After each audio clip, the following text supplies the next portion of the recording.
C'était effectivement une inflexion importante qui a été apportée par le président Obama en abandonnant le projet de bouclier antimissile tel qu'il avait été conçu par George Bush. Cette inflexion est liée à plusieurs éléments. D'abord, la volonté de remettre les compteurs à zéro avec la Russie, de redémarrer la relation avec Moscou sur de nouvelles bases. Donc c'est une annonce qui avait déjà été faite, notamment par le vice-président Joe Biden au moment de la conférence sur la sécurité à Munich au début de l'année. Et puis Barack Obama a confirmé cette volonté lorsqu'il s'est rendu à Moscou au début de l'été. Donc c'est vraiment le premier facteur, ne pas hériter la Russie. Mais il y en a d'autres. Ce n'est pas uniquement la Russie qui a motivé la décision américaine et ce n'est pas principalement l'irritation de la Russie. La décision de Barack Obama a certainement été prise également en se fondant sur une analyse coût-bénéfice de ce bouclier antimissile dans un contexte de crise économique et en lien également avec le dossier iranien. C'est d'ailleurs ce qu'a dit le président américain lorsqu'il a déclaré qu'en fait la perception de la menace iranienne avait évolué et que le bouclier tel qu'il avait été imaginé par George Bush n'était plus nécessaire donc pour assurer la protection contre une éventuelle menace iranienne.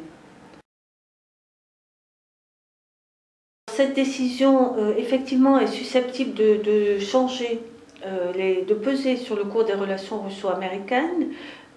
Moscou a réagi de façon extrêmement positive à cette annonce. Le président Medvedev a évoqué une décision responsable. Vladimir Poutine est allé encore plus loin en parlant de décisions justes et courageuses. Donc effectivement, certainement cette décision va permettre de rétablir une confiance qui était très ébranlée ces dernières années, donc notamment au cours du dernier mandat de George Bush.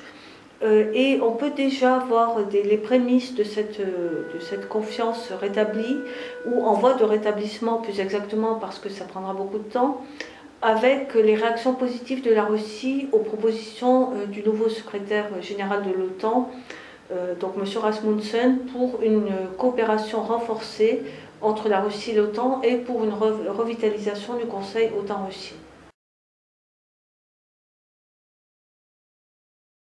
D'abord, comme l'a souligné Barack Obama, l'Europe centrale n'est pas abandonnée.